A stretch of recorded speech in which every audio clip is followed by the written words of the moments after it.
രൂപ ഡോക്ടർ എന്ന പേരിൽ അറിയപ്പെട്ടിരുന്ന കണ്ണൂരിലെ ജനകീയനായ ഡോക്ടർ AK രൈരു ഗോപാൽ അന്തരിച്ചു. 80 വയസ്സായിരുന്നു. വാർദ്ധക്യ സഹജമായ അസുഖത്തെ തുടർന്നായിരുന്നു അന്ത്യം. ചികിത്സയ്ക്കെത്തിയവരിൽ നിന്ന് 2 രൂപ മാത്രം ഈടാക്കിയ ഡോക്ടർ ഏറെ ശ്രദ്ധ നേടിയിരുന്നു.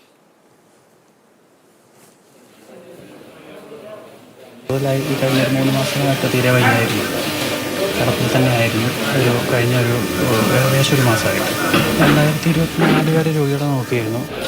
ഇടയ്ക്ക് ചെറിയൊരു അസുഖം വന്ന സമയത്ത് ഇടയ്ക്കൊന്ന് നിർത്തി വെച്ചിരുന്നു. പക്ഷേ വീണ്ടും രോഗികളെ നോക്കാൻ തുടങ്ങിയിട്ടുണ്ടായിരുന്നു. അത് പിന്നെയും ആരോഗ്യനില കുറച്ച് വഷളായപ്പോഴാണ് പിന്നെ പൂർണ്ണമായിട്ടും നിർത്തിവെച്ചത്. പിന്നെ ഈ അടുത്ത കാലത്തായിട്ട് കുറച്ച് കൂടുതലായി, അതുകൊണ്ട് പൂർണ്ണമായിട്ടും പരിശോധന നിർത്തി. എനിക്ക് തോന്നുന്നു 2-3 മാസം മുമ്പ് വരെ പരിചയമുള്ളവരൊക്കെ കാണുമായിരുന്നു. പക്ഷെ അത് പിന്നെ തീരെ വയ്യാതായപ്പോൾ പൂർണ്ണമായിട്ട് നിർത്തി. അതും ഇൻഡെപ്ത് കൺസൾട്ടേഷൻ അല്ലേ. ഇപ്പോഴത്തെ ഡോക്ടർ 2 മിനിറ്റ് ഉണ്ടല്ല, എന്നിട്ട് എഴുതി തരുന്ന മരുന്ന് തൊട്ടടുത്ത ഫാർമസിയിൽ നിന്ന് ഇന്ന് കാണുന്ന നിങ്ങൾ ജനറിക് മെഡിസിൻസ് എന്ന് പറയുന്ന മെഡിക്കൽ ഷോപ്പില്ലേ, അതിൻ്റെ എല്ലാം ഉത്ഭവം ശരിക്കും ഈ രൈരു ഗോപാലാണ്. അന്ന് ഞങ്ങൾക്ക് അറിയില്ല ഇതിനെങ്ങനെയാണ് വില കുറച്ചിട്ട് ഇത് കൊടുക്കുന്നത്. അന്ന് ആ മെഡിസിൻസ് ജനറിക് മെഡിസിൻ പോലെ 5 രൂപക്ക് കൺസൾട്ടേഷനും ഞങ്ങൾക്ക് മെഡിസിനും തന്ന ഒരു അത്ഭുത ഡോക്ടറായിരുന്നു ഈ രൈരു ഗോപാൽ.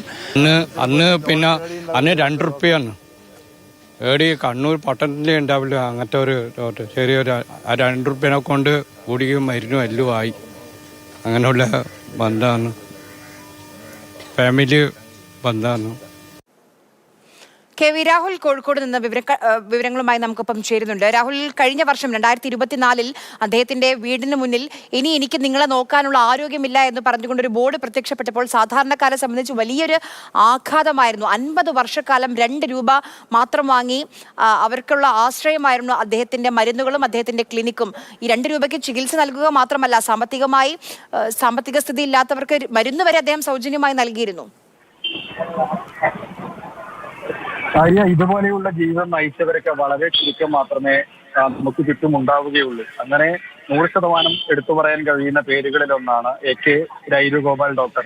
80 വയസ്സായിരുന്നു. വാർദ്ധക്യ സഹജമായ ബുദ്ധിമുട്ടുകളാണ് അവസാന നാളുകളിൽ അദ്ദേഹത്തെ ബുദ്ധിമുട്ടിച്ചിരുന്നത്. അതിനു മുൻപ് വരെ ആരോഗ്യം സംഭവിച്ച അത്രയും കാലയളവിൽ 2 രൂപയ്ക്ക് മാത്രം ലക്ഷക്കണക്കിന് ആളുകളെ ചികിത്സിച്ച് അസുഖം ഭേദമാക്കിയിട്ടുള്ള ഡോക്ടറാണ്. അതായത് സ്നേഹം കൊണ്ടാണ് യഥാർത്ഥത്തിൽ ആളുകൾ അദ്ദേഹത്തെ 2 രൂപ ഡോക്ടർ എന്ന് വിളിക്കുന്നത്. അദ്ദേഹത്തിന്റെ സേവന കാലയളവിൽ അത്രയും സമയവും ഈ 2 രൂപയ്ക്കാണ് ചികിത്സ നടത്തിയിരുന്നത്. അതുകൊണ്ട് തന്നെ സാധാരണക്കാരനായ മനുഷ്യരുടെ അത്താണിയായിരുന്നു ഈ ഡോക്ടർ, അദ്ദേഹത്തിന്റെ ക്ലിനിക്ക് എന്ന കാര്യത്തിൽ യാതൊരു സംശയവുമില്ല. പുലർച്ചെ 4 മണിക്കൊക്കെയാണ് അദ്ദേഹം തന്റെ ചികിത്സ അത് തുടങ്ങിയിരുന്നത്. അത് വൈകിട്ട് 4 മണി വരെ നീണ്ടു നിന്നിരുന്നു എന്നുള്ളത് തന്നെയാണ്. കുറച്ചു കാലം മാത്രമാണ് രാവിലെ 6 മുതൽ വൈകിട്ട് 4 വരെയാക്കി അദ്ദേഹത്തിന്റെ ആ ഒരു സേവന സമയം ചുരുക്കിയിരുന്നത്. തന്നെയായാലും ആര്യ പറഞ്ഞതുപോലെ 2024 അദ്ദേഹത്തിന്റെ വീടിന് മുൻപിലെ ഗേറ്റിലാണ് ആരോഗ്യം സമ്മതിക്കാത്തതുകൊണ്ട് ഇനി നിങ്ങളെ ചികിത്സിക്കുന്നതിനുള്ള പരിശോധിക്കാൻ കഴിയില്ല എന്നുള്ള ഒരു ബോർഡ് പ്രത്യക്ഷപ്പെട്ടിരുന്നത്. അത് യഥാർത്ഥത്തിൽ വലിയ ഞെട്ടൽ, അതുപോലെ ആഘാതമാണ് ആളുകളെ സംബന്ധിച്ച് ഉണ്ടാക്കിയതും. അദ്ദേഹത്തിന്റെ സംസ്കാരം ഉച്ചയ്ക്ക് പയ്യാമ്പലത്താണ്. ഡോക്ടറുടെ വിയോഗത്തിൽ മുഖ്യമന്ത്രി അടക്കമുള്ളവർ അനുശോചിക്കുകയും ചെയ്തു. ആര്യ.